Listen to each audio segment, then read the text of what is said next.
Speaker, I want to thank the President for the State of the Nation address that has spoken to very, very many issues. And I wish to indicate that very good coincidence that it fell on the 20th of November, which is also the International Day of the Child. And for many of us, you know, I'm very passionate about the issues of the protection of a child.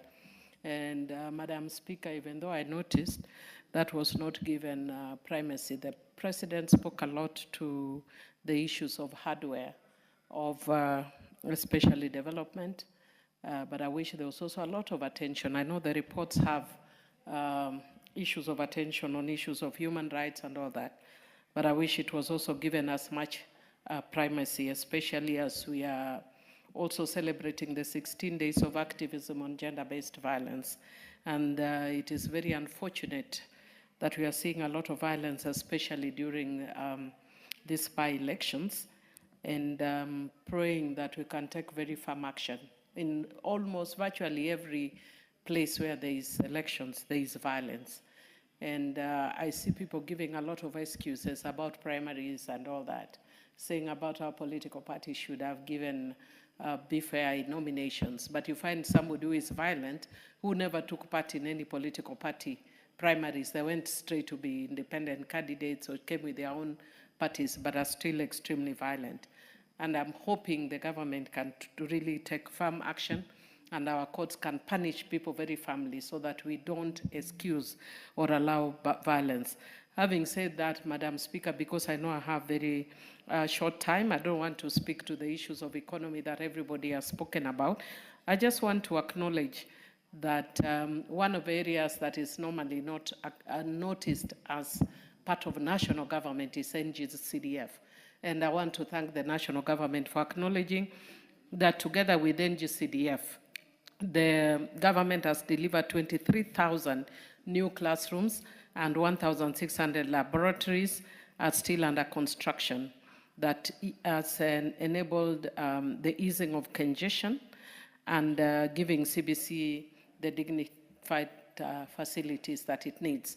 And Madam Speaker, a lot of us do not realize it, but NGCDF has done a lot of work to change, enable access to education in our communities, especially the rural communities. Another thing, Madam Speaker, is also the issue of TVETs that has also changed economic situations. If for young people, that many of the people who come out of TVETs are able to get self-employment. Madam Speaker, it has actually said that the enrollment has leaped from 341,000 in 2022 to 718,000 as young Kenyans embrace engineering, ICT, modern agriculture, hospitality, design, and trades that power a modern economy. I can actually attest that in my own constituency, again with NGCDF, working together with the Ministry of Education, built a TTI at Waondo, and the place has actually just transformed from a small village to now it's almost a town. But above that, you can actually see what the young people are able to do. They are the ones who are building other facilities now within the institutions. They've done the walls, they're doing the toilets, and they are able to be used already, meaning that when they live there, they'd be able to really go out into the community. Madam Speaker, I'd also want to talk to the issue of affordable housing, and I'd request, Madam Speaker, with your kind permission, if I could have just two more minutes, because I can see I have, my time is almost up. But I just wanted to speak. You can add more time for it. Thank you, Madam Speaker. I just wanted to say that affordable housing is really a very noble thing. I was very hesitant when it first started, especially for those of us who represent rural constituencies.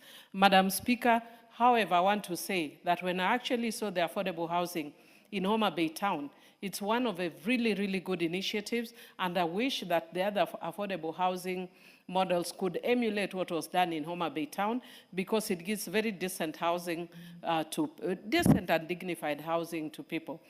Space, and also, with a lot of, space, and even for the houses themselves, they are 1, 2 bedroom and 3 bedroom.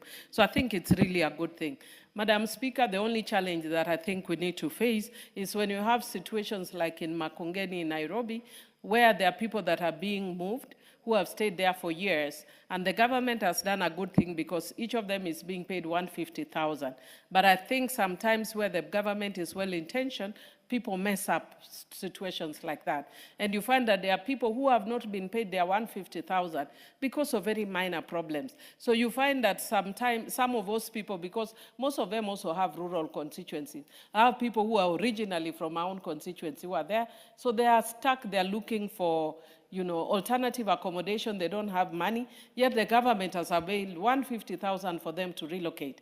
We know that there was a point that railway stopped changing the cards of ownership, yet there are people who have stayed there for more than 20 years. I would want to request that the appeals that have been placed in situations like that be considered and be considered very quickly so that we don't have people staying out in the cold. I'd also want to make a very special request that when you have religious institutions like Makongeni SDA Church, that is already there, which even the president himself contributed to, but is also being earmarked for destruction. Yes, it's not situated within the area where the affordable housing is going to be done. So I would just want to request that we may want to consider that. I know a lot of people are talking and saying how, they are not seeing development in their areas. Madam Speaker, I'd want to say that in my own constituency, the Rusinga Ring Road is done. There's only just a little bit here and there that needs to be done, but more or less it's been tarmacked. I want to say that in Luanda, the market is at 85%, almost complete. Madam Speaker, I know, and I don't know why the president has to struggle to prove that he has done 90 or 100%. You don't have to do 190% or 80% or even 70%. Madam Speaker, all of us know here, those who have been elected more than once or twice, the most difficult terms are often the first term.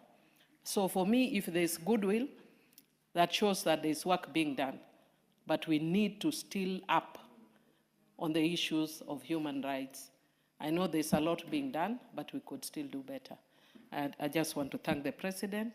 In terms of development, he's on the right track. Thank you. Thank you. Next, the Honorable Member for Emurua Dikir, Honorable Ngeno. Thank you, Madam Speaker. I wish also to put my voice on this particular presentation by the head of state to this House, Madam Speaker. Much has been said by members, much was said even by the head of state himself in this House, Madam Speaker. My only contribution is that there has been a lot of backlog on development activities in this country, Madam Speaker. So that even today, as we are speaking in this House, Madam Speaker, these are matters which should have been spoken to 10, 20 years ago. The development that the President presented before this House, the blueprint, was a blueprint which was supposed to have been presented in this House 1969, 1970, and these are matters which should have been dispensed with, Madam Speaker, but due to leadership